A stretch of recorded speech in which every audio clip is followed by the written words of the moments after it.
শ্রাবণ মাস অর্থাৎ বাবা মহাদেবের জন্ম মাস। এই মাসে বাবা মহাদেবের কাছে আসলে বাবা মহাদেব কিন্তু তাকে ফেরান না। আমরা এসে পড়েছি কলকাতার অন্যতম প্রাচীন শিব মন্দির বাবা ভূতনাথ মন্দিরে। আজকের এই শ্রাবণ মাস সিরিজের প্রথম এপিসোডে থাকছে এই ভূতনাথ মন্দির নিয়ে কিছু গল্প। নিমতলা শ্মশানঘাটের পাশে অবস্থিত এই মন্দিরটি অত্যন্ত প্রাচীন এবং রহস্যময় বলে বিশ্বাস করা হয়। এখানে পূজিত হন মহাদেব শিব ভূতনাথ রূপে। ভূতনাথ নামটি এসেছে ভূতের অধিপতি অর্থাৎ মৃত আত্মাদের প্রভু হিসাবে, যা শিবের এক বিশেষ রূপ। অনেকেই বিশ্বাস করেন এই স্থানটি আত্মার শান্তি ও মোক্ষ লাভের একটি পবিত্র স্থান।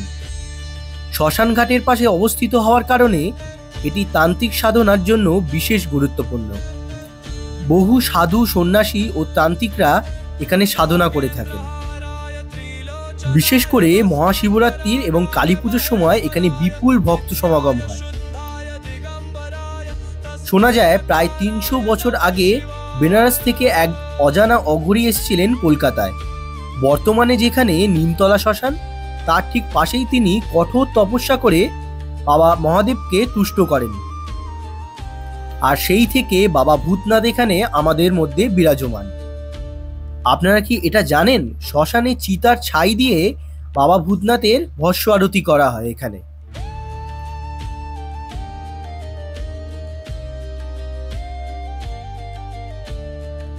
ভক্তদের বিশ্বাস বাবা মহাদেব এখানে শ্মশানবাসী। আর এটাও কথিত আছে ৩০০ বছর ধরে কোনো না কোনো মরদেহ এসেছে বাবা মহাদেবকে ভস্ম আরতি দেওয়ার জন্য।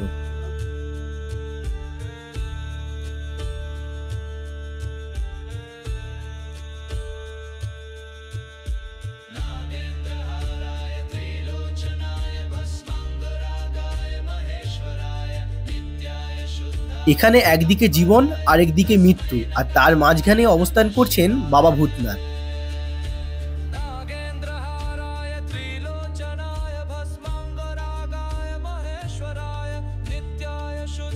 এখন যেহেতু শ্রাবণ মাস, আর শ্রাবণ মাস চলাকালীন কিন্তু এখানে বিপুল ভক্ত সমাগম হয়।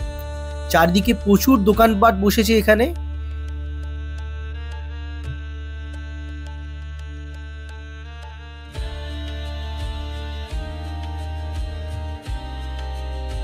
তাহলে আপনারা কবে আসছেন এই ভূতনাথ মন্দিরে অবশ্যই কমেন্ট করে জানাবেন।